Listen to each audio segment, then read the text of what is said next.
नमस्कार, मैं हूं संजय मेरे दी महान्यूज में आप सभी का स्वागत है। महाराष्ट्र जीवन प्राधिकरण अधिकारी कर्मचारी एकजुट समिति की ओर से आने वाले 20 दिसंबर को विधानसभा पे दस्तक देने वाले हैं। इस विषय को लेकर आज नागपुर के प्रेस क्लब में इस समिति की ओर से एक पत्र परिषद आयोजित की गई थी, जिसमें उन्होंने अपनी तमाम मांगे सरकार के समक्ष रखी और दी महान्यूज से बातचीत की है। आइए हम सीधा लेके चलते उन लोगों के पास और करते हैं उनसे ये बातचीत।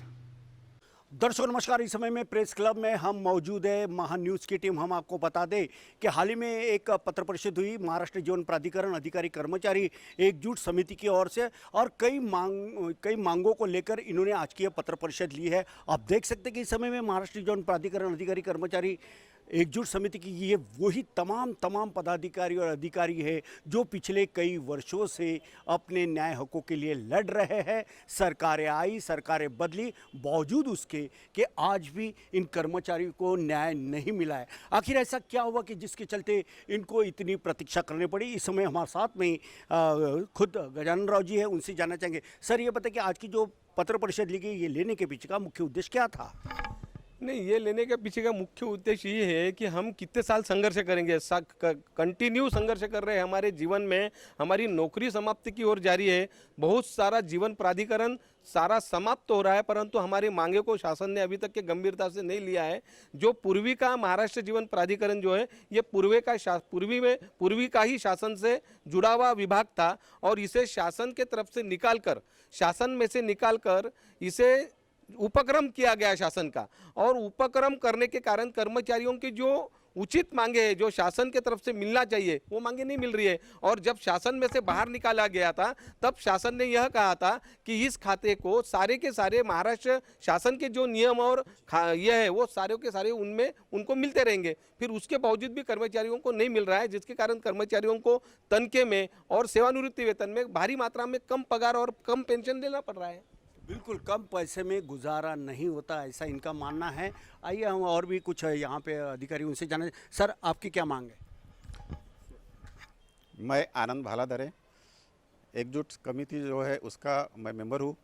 एक्चुअली 2017 में हमने एक बड़ा आंदोलन किया था। उसमें ये मांग रखी थी हमने कि हमारा जो वेतन है उसको गवर्नमेंट ने प्रोटेक्ट करना चाहिए। तो वो प्रोटेक्ट करने के लिए उस वक्त के जो मुख्यमंत्री थे माननीय देवेंद्र जी फडणवीस, इन्होंने बहुत सकारात्मक ये दिखाया और हमारी मांगे पूरी की। लेकिन उसमें एक लैकुना रह गया। सर्कुलर जो गवर्नमेंट का जीआर निकला, उसमें ये लिख के आया कि तुमको शासकीय दर्जा दिया जाएगा, लेकिन वो शासकीय दर्जा अभी तक मिला नहीं। यह हमारी प्रमुख मांग है। तो अभी भी माननीय देवेंद्र जी फडणवीस, माननीय एकनाथ जी शिंदे, माननीय गुलाबराव जी पाटिल, इनसे हमारी रिक्वेस्ट है कि हमारे मांग की तरफ उन्होंने ध्यान देना चाहिए और जल्द से जल्द इसको लागू करना चाहिए। बिल्कुल, जैसे कि इन्होंने बताया कि हाथी तो बनाया गया मगर पूछ से अधूरा रखा गया। यदि पूछ होती तो हाथी कंप्लीट होता था। इसी प्रकार से चाहे 7वां वेतन हो, इसको लेके भी जिस प्रकार से ये जो कामकाज हुआ है, वही सरकार के काम ढाक के 3-5 जैसा ही हुआ है। सर, आप क्या करें, आपकी प्रमुख मांग क्या है? यदि आपकी मांगों को दरकिनार फिर से किया जाता है, आपको न्याय नहीं मिलता है, तो आपकी अगली रणनीति क्या होगी? अभी तो 20 तारीख को ये महीने के असेंबली के ऊपर एक भव्य मोर्चा हम निकाल रहे हैं हमारे मांगों के लिए, और ये इसमें निवृत्त, कार्यरत, लेडीज़ सभी लोग शामिल होंगे यहाँ पर ये मोर्चा में। और भव्य महाराष्ट्र से, बॉम्बे, पुणे से भी लोग आ रहे हैं, ये सभी उसमें भाग लेंगे। और गवर्नमेंट से रिक्वेस्ट है, गवर्नमेंट को हम नम्र निवेदन कर रहे हैं कि जो जो सरकारी कर्मचारी को मिलता है वो हमें मिले कानून के मुताबिक। और कोर्ट ने भी बोला है कि इनको 5वां वेतन आयोग लागू होता है। यदि कोर्ट बोलती है तो गवर्नमेंट क्यों हमारे लिए खड्डा खोद रही है? तो हमारी रिक्वेस्ट है कि भाई हमारी मांगे जो है 2-3 बड़ी मांगी जो गवर्नमेंट कर्मचारी को मिलती है, तो वही हमें भी मिले। यही हमारी मुख्य मांगनी है। क्या नाम आपका? ल रा उपगणलावार, अध्यक्ष महाराष्ट्र जीवन प्राधिकरण सेवानिवृत्त कर्मचारी, और ये कृति समिति का एक सदस्य हूँ मैं। जी, इन्होंने जिस तरह से बताया कि इनकी कई मांग है, मांगों को दरकिनार किया जा रहा है। सर, आप बताइए कि जब अधिवेशन शुरू होगा तो आपकी रणनीति किस प्रकार की रहेगी? रणनीति ये है कि शासन ने जो भी हमको दिया है उसके लिए शासन का आभारी है। लेकिन बेसिकली जो सभी नेता लोगों ने आपको बताया कि दिया, लेकिन फिर भी वंचित रखा है।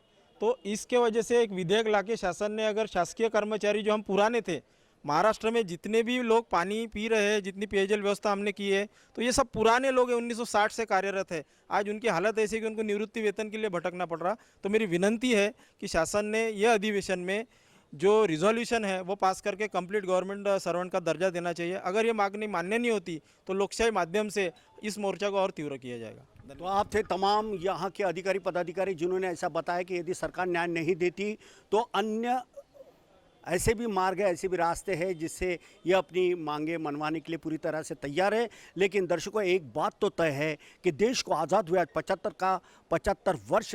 75 साल का कार्यकाल हो चुका है, लेकिन आज भी इस देश के जो गवर्नमेंट सर्वेंट है, जो सरकारी अपनी सेवाएं दे रहे हैं, उन्हें अभी भी न्याय नहीं मिला है। कुछ ऐसे भी यहाँ के लोग हैं जिनका उम्र हो चुकी है, उनके बच्चों को भी नौकरी नहीं मिल रही और उन्हें भी बढ़ोतरी नहीं मिल रही है। मात्र सरकार एक ढकोसले का काम कर रही है, लॉलीपॉप दे रही है, इससे इनका पेट नहीं भरने वाला। सरकार ने पूरी तरह से इन लोगों के साथ न्याय करना चाहिए, ऐसा ये तमाम हज़ारों लोगों की मांग है। यदि इनके मांगों को दरकिनार फिर से कर दिया गया तो आने वाले अधिवेशन में ये अपनी अगली रणनीति जरूर सरकार के सामने में पेश करके सरकार का ध्यान अपनी ओर खींचेंगी। अब देखना ये होगा क्या सरकार इस ओर न्याय देता है या फिर ढाक के 3-5 जैसा ही काम इस सरकार का भी होता है। नागपुर के प्रेस क्लब से कैमरा पर्सन सुभाष बुटले के साथ संजय मिरेदी, महान्यूज, नागपुर।